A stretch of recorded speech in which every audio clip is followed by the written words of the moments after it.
What's cracking YouTube? My name is NeckPunch and Pokemon Let's Go Pikachu and Let's Go Eevee are right around the corner.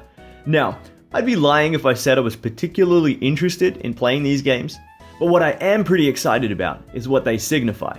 The release of a game which looks to be targeted to the more casual player gives me hope that Generation 8, which has also been confirmed for the Switch, will be the amazing game that the more serious players have been hoping for a long time.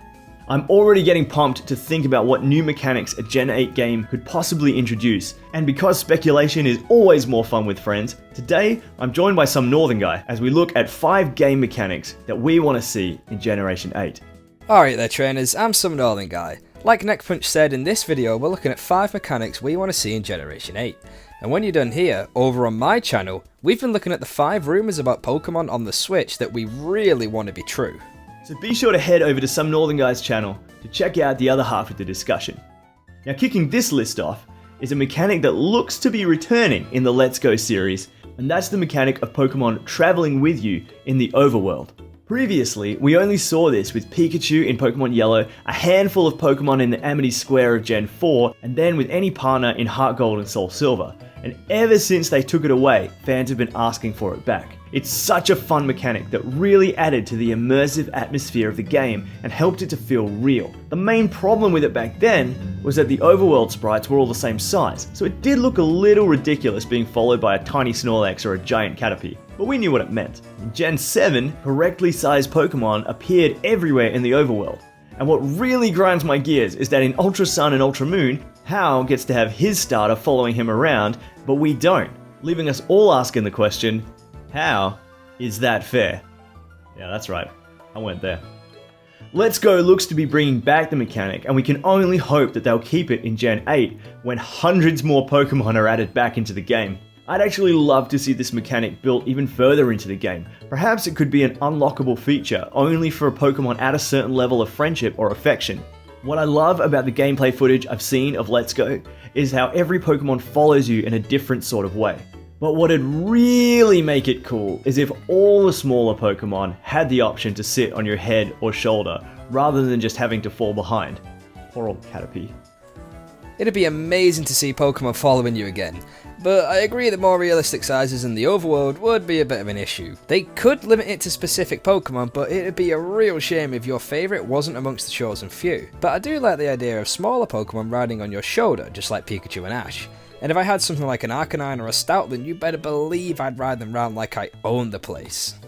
Next up is something I think a lot of people really want to see return: the PSS. Every new Pokemon game introduces some form of improved online functionality, and in Generation 6's X and Y, we got the PSS, or the Player Search System. If connected to the internet, the PSS would display hundreds of players from around the world who were also online at that time on the bottom screen.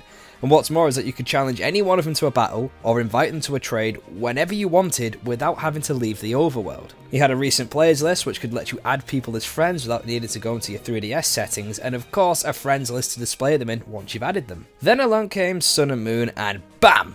Festival Plaza. What an absolute disappointment of a feature. Now, I can appreciate the appeal of the plaza, okay? It's quirky, it's got a neat design, you can customize it to suit your specific needs, but honestly, compared to the PSS, it is just terrible. You have to take yourself out of Alola and load into an entirely new area just to connect to your friends, or even just to see who's online. Honestly, it feels like a step backwards. Although the Team Rainbow Rocket design you can unlock for it in Ultra Sun and Moon is amazing. Compared to Festival Plaza, the PSS, or at least something very similar, would feel much more natural with the Switch. Now, obviously, there'd be no bottom screen to display it on, but a simple menu version would be perfect. Especially if you could just choose to open it up in a small part of the screen that didn't obstruct the gameplay, so you could see who's online and ready to battle with just a glance. Yeah, they more or less nailed it with the PSS, and I'm yet to meet someone who preferred the Festival Plaza setup. The one way I'd want them to tweak things though is by adding access to Pokemon Bank. Imagine being able to access your Pokemon Bank without having to turn off your game and load a separate app. All those minutes you'd save of disconnecting and reconnecting to the internet. Maybe I'm just saying that because I live in Australia where internet hardly exists, but that change I think would make the PSS perfect. One of the biggest complaints I often hear about the Pokemon games is that they're too easy, and I definitely agree with that. Though Ultra Sun and Moon definitely stepped the totem battles up, the last part of the game and the Elite Four and Champion unfortunately slipped right back and had me wondering why everyone was so low leveled. However, I think this could be fixed with our next suggestion for a game mechanic, and that's a level cap for important battles. For example, you walk into the first gym, they say, oh okay, so you've got no badges? Well then we'll set the level cap to 15. And then any mons that you have that are less than 15 stay there, but any that are higher than that are set back down to level 15. And the gym leader themselves also uses level 15s. This forces you to pick your mons carefully and develop a strategy that doesn't just involve trading a stupidly high level Pokemon into the game and wrecking shop. Particularly for the Elite Four, at which point in the game, all Pokemon obey you, even from trades. It might be a little tricky with the gaining of experience, because Pokemon wouldn't be able to level up mid-battle, but I think that could be fixed by awarding experience points after the battle's ended rather than after each Pokemon faints.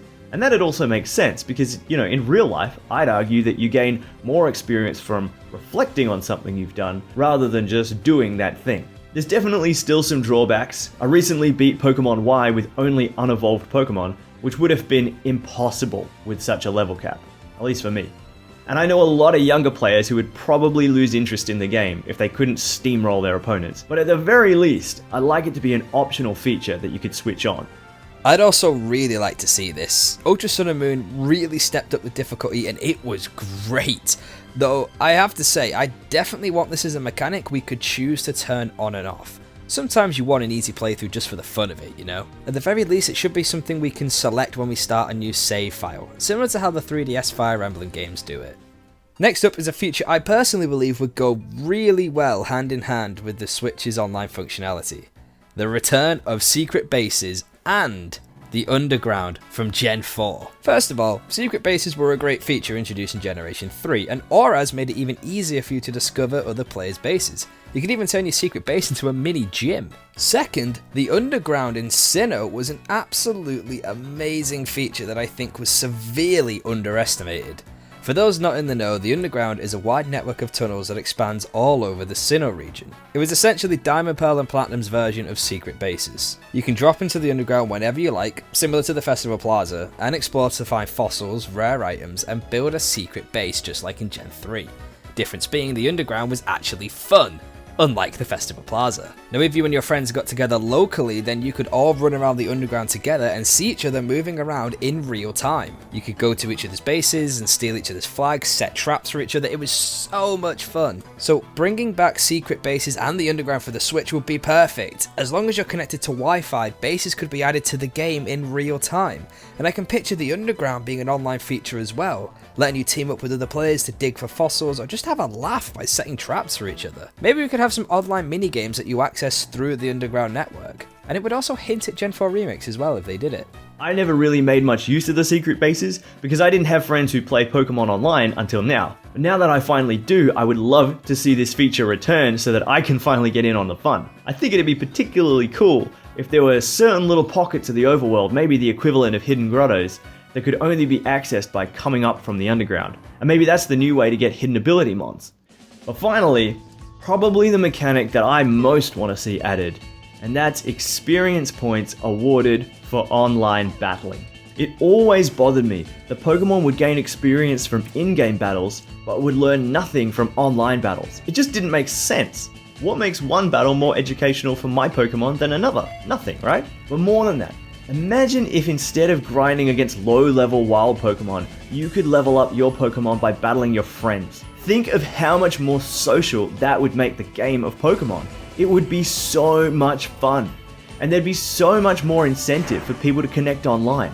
I think one of the most beautiful things about Pokemon is the way that it has brought so many people together in real life, and this mechanic would only enhance that experience. I think it'd also add so much replayability to the game. Have you ever tried to raise up a new team after beating the Elite Four? Unless you want to restart and go through the whole storyline again, there is so much grinding involved. But now, imagine that you and a mate who have both beaten the game can raise new teams together whilst hanging out and having fun battles with each other. Yes, there's the danger that you battle your friends so much that you overlevel and the game is no longer a challenge, But again, this could be a selectable option, and the aforementioned level cap idea would also mitigate some of that issue.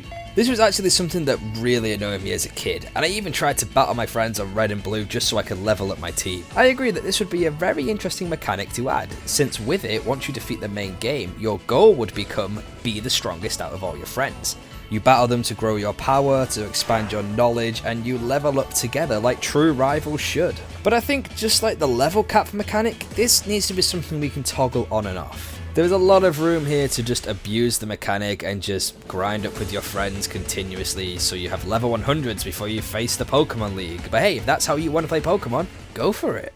And there you have the 5 game mechanics that we most want to see implemented in the next main series Pokemon game. Thank you so much for checking out the video, and please feel free to leave a like or even subscribe if you enjoyed. Be sure to let us know in the comments what mechanics you'd most like to see added, and don't forget to head over to North's channel where we discuss our top 5 rumors that we're hoping are true. But that's it for this video, so until next time, I'm some Northern guy. my name is Neck Punch. Keep training and have a good one.